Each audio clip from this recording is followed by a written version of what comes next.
Watching the news, I was beside myself with worry. They were reporting that the plane my husband was on for his business trip had crashed.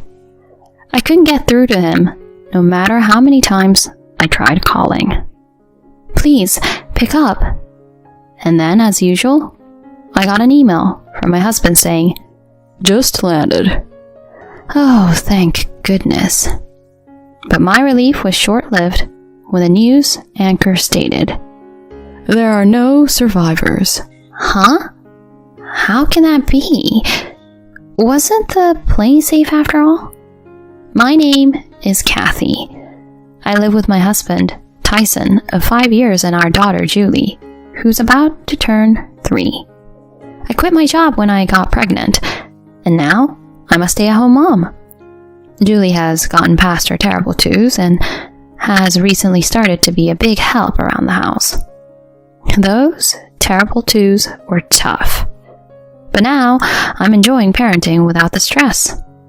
As my relationship with my daughter grows stronger, life with Tyson has become somewhat dull. Lately, he's barely home, except to sleep. Maybe because he's so busy with work. Sometimes he comes home, smelling like women's perfume, which makes me wonder if he's been to a club or something. With all the sudden calls to work and weekend shifts, he hardly has any time to spend with Julie and me. "Does Daddy not like me anymore?" she would murmur, and I would hug her tight and stroke her head gently. "Of course not, sweetheart. Daddy's just really busy with work. He's working hard so that we can have this life together. Your birthday is on a Sunday this time, and he's promised to celebrate with us. So let's look forward to playing a lot with him then." Seeing her look so sad, I had pleaded with him to at least be there for her birthday. "I'll definitely take the day off," he had promised, and I was looking forward to celebrating together as a family. Her birthday is next month. We're planning to celebrate with my in-laws, who live just a 15-minute drive away and are quite close to Julie. Tyson has a sister, Hannah, who has 2 kids, and they live in the same city. The grandparents love both their grandchildren equally, which is something I'm really grateful for, as I've heard that some favor their daughters' children over their daughter-in-laws. Some even urge the daughter-in-law to have a boy instead of a girl, so that he can carry on the family name. So one day, Tyson tells me, "I have to go on a business trip overseas for 2 weeks, starting on the 8th next month." I asked him to repeat himself. "Wait, an international business trip?" "Yeah, from the 8th of next month, for 2 weeks. I'm flying to France. It's going to take over half a day by plane," he replied, seemingly annoyed.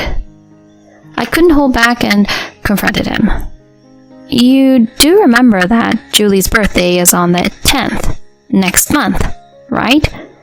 You promised we'd celebrate together. I've already told her about it. Just today, she was feeling so sad, wondering if you didn't like her anymore. How can you break your promise to be here for our daughter's birthday?" It was unbearable to think of her feelings. I was seeing red. "I can't help it. It's work. I wish I could celebrate with her too," he said, and I was taken aback. Looking at him, I could see the pain on his face. "Yeah, you're right. I'm sorry. I just got a little carried away because I feel so sorry for her." After I apologized, he patted my shoulder and said, "Oh, I'll prepare a gift. So, ask her what she wants. My parents will be there, so she won't be lonely. And next year, I promise. We'll celebrate together for sure. Okay. You promise? I pressed him, deciding to let it go this time. I'll have to make sure Julie doesn't feel too lonely without her dad. So, I'll go all out with the decorations and cooking. I talked to my in-laws about his business trip and asked if they could stay over at our place on her birthday. Then my mother-in-law Mary said, "It's unfortunate that he has to be away for Julie's birthday, but leave it to us. We'll make sure she'll have a great time." I already told Scott and he started getting ready for the sleepover. Her response lifted my spirits. If only Julie would be a little happier with this. The next day I told her about Tyson's business trip abroad. She looked sad, and her eyes welled up with tears. "But, you know, Grandpa and Grandma said they'd stay over for your birthday," I tried to say cheerfully. At that moment, her face lit up. It seemed to lift her spirits a bit. The day after Tyson left for his trip, Mary called. "Kathy, do you need anything for tomorrow? I've got the presents ready and the cake ordered. Is there anything else you want? It must be hard preparing all by yourself with Tyson away. Just tell me if you need anything, okay? We'll come over early tomorrow." I was so grateful for her thoughtfulness and immediately thanked her. "Thank you, Mary. I just got back from shopping with Julie to pick out what she wanted. I've got the decorations ready too. So we're all set. Thanks for the presents and the cake." "It's no problem at all. It's fun to choose these things. Scott has been fidgety for a week now. I told him he's too eager." She replied, and I couldn't help but smile. It's great to have such wonderful in-laws. Even without my husband, tomorrow is sure to be a fun day. After chatting for a while, Mary changed the subject. "By the way, has Tyson landed yet? Didn't he say he'd be moving to another location after he got there? He mentioned he had to take a connecting flight. He should have landed by now, but I haven't heard from him yet. So maybe his flight's delayed." I replied, thinking to check the flight number he'd left with me once we hung up. Just then, her voice trembling, she said, "Kathy, was he flying to France?" I sensed something was wrong. "Yes, but why?" "Turn on the TV right now. They're saying a plane crashed in France on the news." "What?"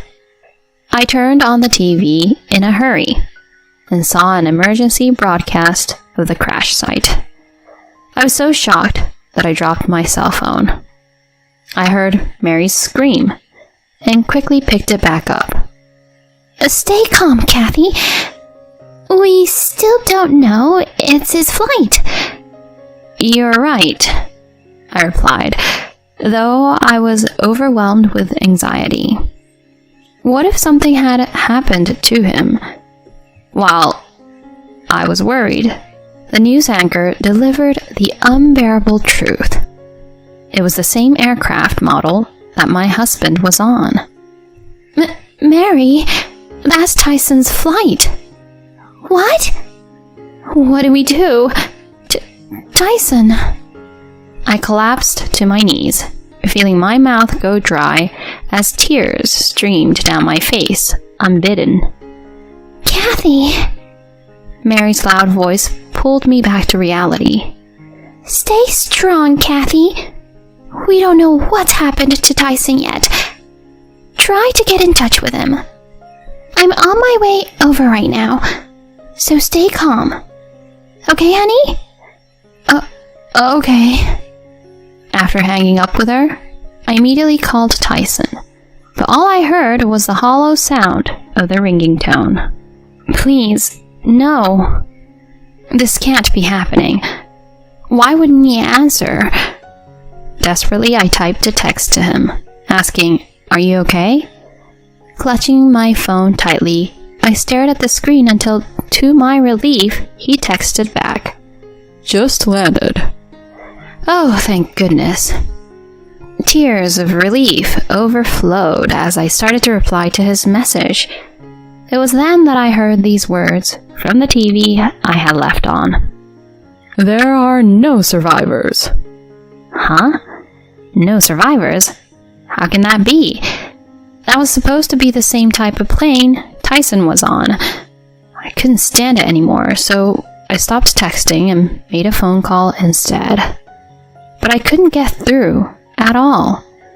Why isn't he answering the phone? When I switched to text messages, I finally got a text back from him. "Oh, I just got to the airport, and there's a lot to do, like picking up luggage." Seriously? He's not even thinking about how worried I am. I was getting increasingly agitated, a mix of anxiety and anger building up. The news said your plane crashed. I was so worried. Just pick up the phone for a second. Let's do a video call so I can see your face. "I'm safe. The crash wasn't my flight. I'll call later. I have to get moving now." He sent such a carefree text. After that, no matter how many texts I sent, he didn't reply. Ugh. Can't he see how worried I am? Well, at least I was able to confirm he's safe. But my mood completely soured when Mary called. I just called Tyson's company before heading over. They said he's on extended leave. They were like, business trip abroad? It didn't seem like they knew what I was talking about. Her words made me realize everything. So, that's it. The long business trip to France was a lie from the start. Had I ever felt such hatred towards my husband since we got married? Mary. I decided to tell her about everything. About him hardly ever coming home, showing no interest in the family, returning with the smell of women's perfume on him. I had been reluctant to suspect infidelity, just because of the perfume scent, and tried not to think about it.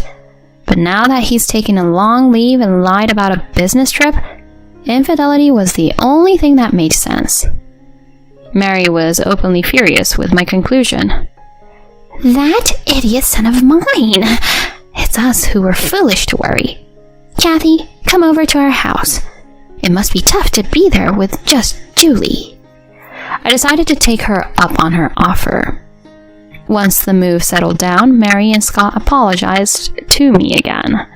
Even Hannah, my sister-in-law, came to cheer me up after hearing about it. I was touched all over again by the kindness of my husband's family. Despite them being such good people, I couldn't help but wonder why Tyson was such a jerk. I ended up hiring a detective agency to gather evidence of his infidelity. Then I got a photo of him at the airport with his mistress. Unforgivable. So he really was cheating. 2 weeks later, Tyson finally called. "Hello, Kathy? Where are you? I just got back from my trip, but my key won't work. Can you come and unlock the door?" He must think I'm oblivious. His voice was so nonchalant. I decided to confront him with reality. Even if I came, it wouldn't open. I don't have a key.